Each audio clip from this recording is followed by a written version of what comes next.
alih-alih menegakkan hukum, menempatkan Sylvester ini di penjara yang seharusnya dieksekusi oleh kejaksaan, kok malah presiden yang representasi dari negara sebagai penegak hukum yang melindungi rakyat, yang tujuannya adalah untuk menegakkan ketertiban umum, kok malah menggunakan si terpidana tersebut sebagai bagian dari tangan-tangan dia untuk menjadikan dia terpilih kedua kalinya. Dagelan macam apa tentang hukum yang ada di negara kita ini? Dalam konteks pidana, sekali lagi, standing posisinya adalah negara melawan warga negara. Negara mewakili kepentingan umum masyarakat direpresentasikan oleh presiden terpilih. Seolah seorang kriminal boleh ya melenggang-lenggok tanpa tersentuh oleh hukum. Come on. Anomali macam apa yang sedang kita pertontonkan? Kelucuan macam apa yang sedang kita perlihatkan? Ketemu lagi kita di channel yang perlu imajinasi rumah gratis tidak bayar.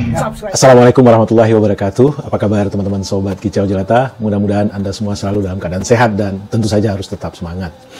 Menjadi orang baik itu biasa, menjadi orang biasa itu baik, tapi menjadikan kebaikan sebagai suatu kebiasaan itu baru luar biasa. Hidup hanya sekali, mari bikin berarti. Hidup hanya sesaat, ayo tebar banyak manfaat. Teman-teman, hari-hari ini ramai diperbincangkan di media sosial, di warung-warung kopi, ditulis di media-media mainstream tentang kesaktian seorang narapidana. Ya, orang tersebut telah diputus oleh Mahkamah Agung bersalah melakukan perbuatan kriminal, menghina, dan diputuskan hukumannya 1,5 tahun. Di tahun 2019. Jadi kalau sekarang 2025 ada 6 tahun yang bersangkutan tidak juga dieksekusi. Dalam perspektif hukum pidana, sejatinya yang terjadi adalah negara melawan warga negara yang diduga melakukan tindak kriminal. Tentu negara dalam hal ini adalah sebagai wakil dari masyarakat. Dan tujuannya adalah untuk membuat atau mengendalikan ketertiban umum, menjaga hak asasi manusia, itu tujuannya. Dan dalam konteks negara tentu ada pelaksananya. Jadi dalam proses criminal justice system ada 3 entitas yang terlibat di dalamnya. Entitas pertama adalah kepolisian yang berfungsi sebagai penyidik, yaitu lembaga yang melakukan investigasi, mengumpulkan alat bukti, dan merangkai atau membuat terang perkaranya.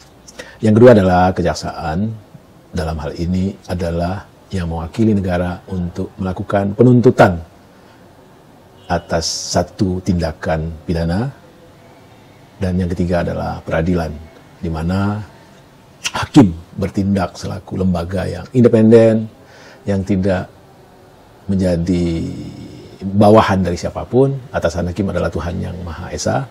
Makanya dalam setiap keputusan hakim, di atasnya adalah untuk keadilan dan atas nama Tuhan. Dan 2 dari bangun criminal justice system itu, yaitu kejaksaan dan kepolisian, itu berada dalam tangan eksekutif. Dalam hal ini adalah Presiden Republik Indonesia, dan kehakiman di luar tangan eksekutif. Kehakiman berada di ranah tersendiri, yaitu yudikatif, yang kedudukannya setara sejajar dengan eksekutif. Jadi sekali lagi, dalam konteks hukum pidana, posisi kasus adalah negara melawan warga negara. Dan negara dalam hal ini adalah direpresentasikan oleh presiden yang punya tangan untuk menegakkan hukum, yaitu kepolisian sebagai penyidik dan kejaksaan sebagai penuntut umum. Kasus yang lagi rame dibicarakan saat ini adalah soal Sylvester Matutina. Anda tentu kenal ya.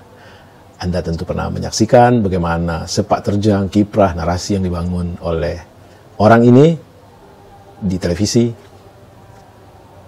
atau di mana tempat. Intinya adalah dia diehardnya Jokowi. Nah, aku ingin mengkaji sekarang bagaimana jika seorang kriminal yang sudah diputus ingkrah di pengadilan, yang seharusnya disekolahin di penjara, tentu selama jangka waktu dia diputus, kemudian oleh mereka yang merupakan representasi dari negara, itu bukannya mengeksekusinya, tetapi malah menjadikannya sebagai relawan. 2019 adalah kontestasi kedua dari Jokowi, dan Sylvester ini merupakan salah seorang relawan dari Jokowi. 2024 adalah kontestasi Prabowo dengan anaknya Jokowi melawan dua kontestan lainnya, dan Sylvester ini bagian dari tim suksesnya. Coba bayangin teman-teman, alangkah lucunya negeri ini. Negara yang direpresentasikan oleh presiden, tentu dalam konteks 2019 dan 2024 pada saat pemilu diadakan, presiden atau acting presidennya adalah Pak Jokowi. Dan Pak Jokowi ini adalah representasi dari masyarakat untuk menegakkan hukum pidana. Jokowi dengan polisi dan kejaksaan melakukan proses penyidikan dan penuntutan terhadap Sylvester dalam kasus tindak pidana penghinaan kepada Wakil Presiden Yusuf Kala. Di 2019, kasusnya ingkrah di pengadilan. Tetapi orang yang kita tugasi atau undang-undang menugaskan yang bersangkutan sebagai representasi dari negara, dan itu representasi dari kepentingan kita sebagai rakyat yang harusnya menegakkan hukum, apalagi ini menyangkut pidana, negara melawan warga negara. Dan untuk kasus Sylvester terbukti bersalah dan itu ingkrah di tingkat Mahkamah Agung. Alih-alih menegakkan hukum, menempatkan Sylvester ini di penjara yang seharusnya dieksekusi oleh kejaksaan, kok malah presiden yang representasi dari negara sebagai penegak hukum yang melindungi rakyat, yang tujuannya adalah untuk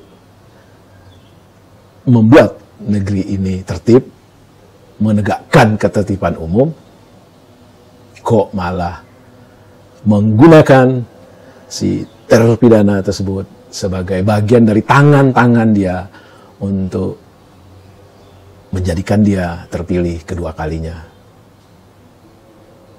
Dan itu berlanjut di tahun 2024 ketika kontestasi Pilpres, si narapidana ini yang seharusnya ada di penjara tetap menjadi bagian dari tim sukses. Yang lebih hebat lagi adalah yang bersangkutan juga diangkat menjadi komisaris dari perusahaan negara BUMN, yaitu di Food ID. Dagelan macam apa tentang hukum yang ada di negara kita ini? Dalam konteks pidana, sekali lagi, standing posisinya adalah negara melawan warga negara. Negara mewakili kepentingan umum masyarakat direpresentasikan oleh presiden terpilih. Dan presiden punya dua kaki dalam bangun segitiga criminal justice system, yaitu kepolisian dan kejaksaan. Lalu oleh hakim di tingkat kasasi diputus bahwa kasus Sylvester ini terbukti, artinya berdasarkan pertimbangan hakim, Sylvester ini memang kriminal, melakukan pelanggaran hukum, dan diganjar hukuman 1,5 tahun. Meskinya kan selaku wakil dari masyarakat, Presiden bertanggung jawab untuk mengeksekusi putusan yang telah dibuat oleh Mahkamah Agung. Tentu melalui alat dia, kepolisian dan kejaksaan. Alih-alih menugaskan kejaksaan atau kepolisian untuk mengeksekusi si Sylvester ini, malah Presiden, sekali lagi, Presiden Jokowi dalam konteks ini, menggunakannya sebagai relawan, die hard dia, yang selalu membangun narasi-narasi. Seolah seorang kriminal boleh ya melenggang-lenggok tanpa tersentuh oleh hukum. Come on. Anomali macam apa yang sedang kita pertontonkan? Kelucuan macam apa yang sedang kita perlihatkan? Sekali lagi, apa yang dikatakan masyarakat, hukum itu tajam ke bawah, tumpul ke atas, agaknya bisa dilihat dalam kasus ini. Kalau sekadar hanya melindungi, tidak mengeksekusi, ya barangkali saja itu jelas salah, tapi tidak begitu dalam salahnya penguasa.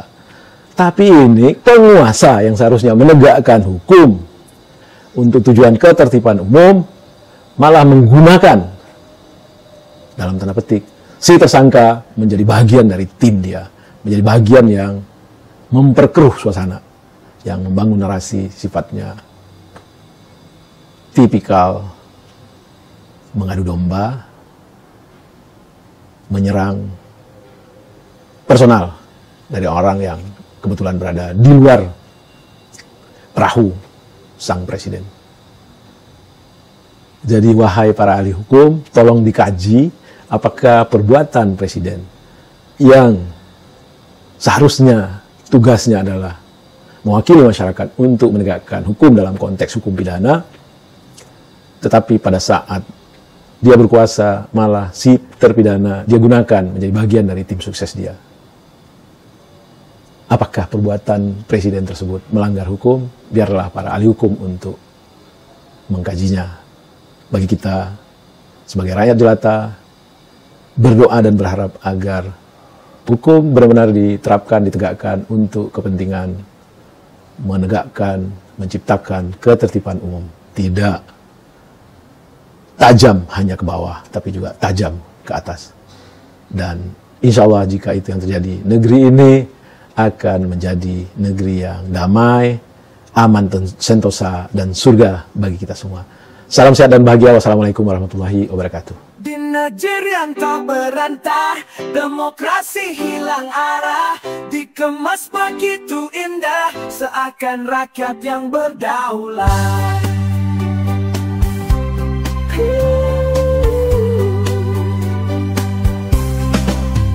Kelompok kecil pemimpin siasa berkongsi dan penimbun rupiah, sedang tentukan arah sejarah dengan stempel pilihan umat.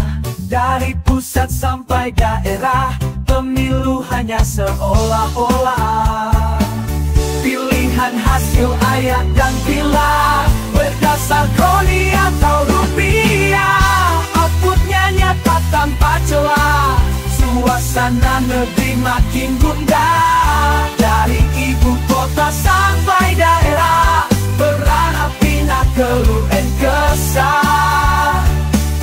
Di seberang sana pulau bicara, di sebelah sini laut dibelah. Alam dirusak, kehidupan diperparah, hukum berpihak pada rupiah. Umat berhasil dipecah belah, gaduh domba mencari nafkah, saling tuding dan saling salah, berebut-ribut recehan rupiah. Si kecil papa yang nyata lemah, yang keringatnya selalu basah, dibiarkan hidup berdarah-darah.